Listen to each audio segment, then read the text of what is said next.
What's going on, guys? My name is Tommy. Welcome back to the channel and welcome back to another episode of Wednesday Afternoon Worship. Today, at the request of the Black Dragon Disciple Marvalis, we're doing a little bit of homebrew, specifically the Greek god Hermes.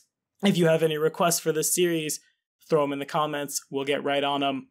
Real quick though, this episode of Wednesday Afternoon Worship was brought to you in part by Joseph Harvilla. Joe, thank you so much for all your support. Now, let's dive in.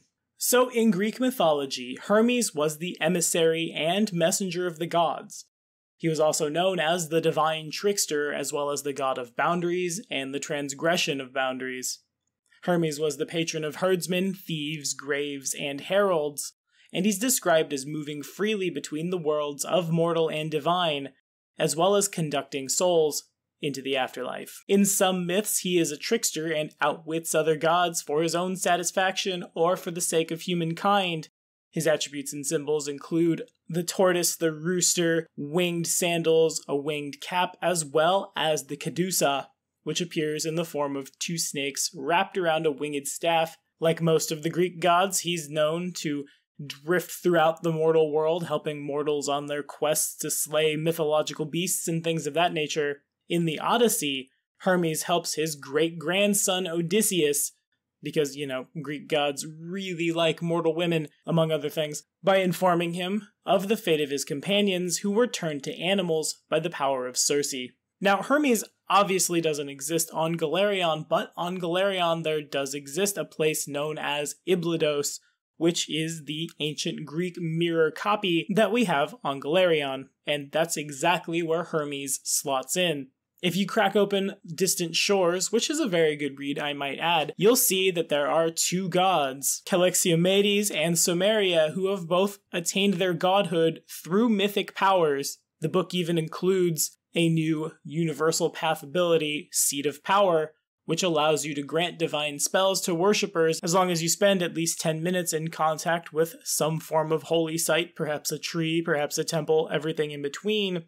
Of course, we have the Divine Source universal path ability in Mythic Adventures now. That's basically exactly what Hermes is, maybe even a little farther up the line, gone from a mythic hero to true godhood. As the messenger of the gods, who sometimes tricks the gods themselves for the benefit of mortal kind or for his own whims, we'll call Hermes chaotic good. His domains are travel, chaos, good, and trickery, with the subdomains Portal, Azada, Souls, and Exploration. His favored weapon is the light mace.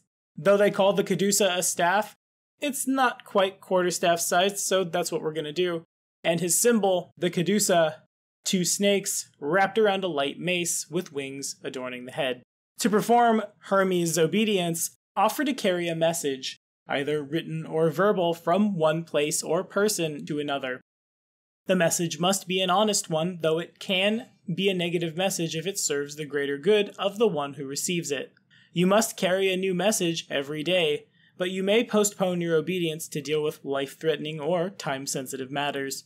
In return, you gain a +10 sacred bonus to any movement speed you possess. Evangelist boons grant us Long Strider 3 times a day, Expeditious Retreat twice a day, or Haste once a day. At 16th level, Hermes' winged sandals manifest themselves over your feet or over whatever footwear you don.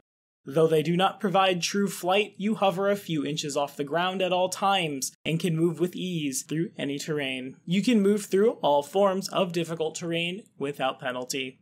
At 20th level, Hermes blesses your devotion with the gift of permanent flight. You gain a fly speed equal to double your base speed with perfect maneuverability, or add a +30 sacred bonus to your current fly speed and increase its maneuverability to perfect, if you already have one. In addition, you may run for an unlimited number of rounds each day, and your run speed is never affected by armor. Sentinel boons grant us Dimension Door 3 times a day, Teleport twice a day, or once a day Plane Shift. At 16th level, you are able to slip between the planes as easily as most creatures slip through air, and you never risk teleportation mishaps. Any spell you cast or spell-like ability you use with the teleportation descriptor always takes you precisely where you wish to go, with no chance of arriving off target or suffering a mishap. At level 20, your mastery of teleportation allows you to take a greater amount of creatures with you when you teleport. You may take a number of willing creatures with you when you teleport of any size, equal to your hit dice. Exalted boons grant us mirror image 3 times a day, maximized mirror image twice a day, or maximized shocking image once a day. At 16th level, when you create illusory copies of yourself, they are charged with the duty of protecting mortal life. When an ally within 30 feet of you would take damage, you may direct one of your mirror images to interpose itself between the attacker and its target. This destroys the image, but allows your ally to take half of the damage rounded down from the attack, as though affected by Shield Other. This ability does not harm you in any way, and activating it is an immediate action. At 20th level, your illusory copies are imbued with divine intelligence as well as a small degree of autonomy.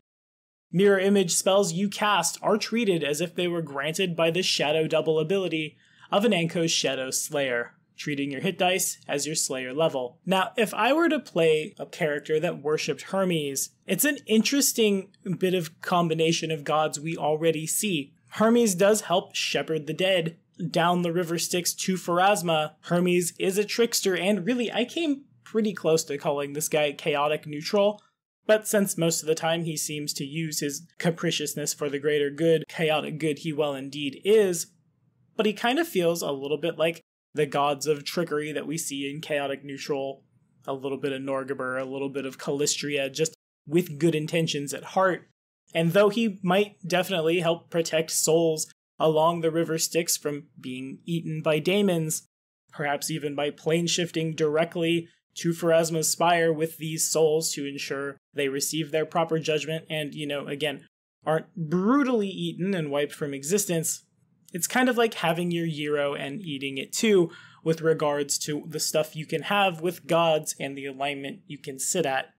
If I were to GM for a player who worshipped Hermes, that's a one-way ticket to Iblados if we're on Galerion. Iblados is a not very fleshed out land, but we do know that the gods in Iblados are essentially mythic characters. They are killable, though of course that's no easy task in and of itself. They are basically just high-level PCs, and in addition to the fact that personally, I really like Greek mythology, and it's really hard for me to not populate all of my dungeons with Cyclops and Manticores and Centaurs and Chimeras and all this other stuff. Going to Iblados is a one-way ticket to that setting and a one-way ticket to a place where players can become gods themselves. It's a wonderful setting for a mythic campaign. Think something like the stories of Odysseus or Bellerophon, Jason and the Golden Fleece. All of that together comes out for a pretty good Pathfinder adventure. And if you can gain enough strength to take out a mythic god and assume their role in the pantheon, more power to you. But what do you guys think about Hermes? Would you worship this guy? Would you do anything different about his obediences or his boons? Or have you ever played a campaign that took place in a Greek setting, or maybe even on Iblados in Galerion?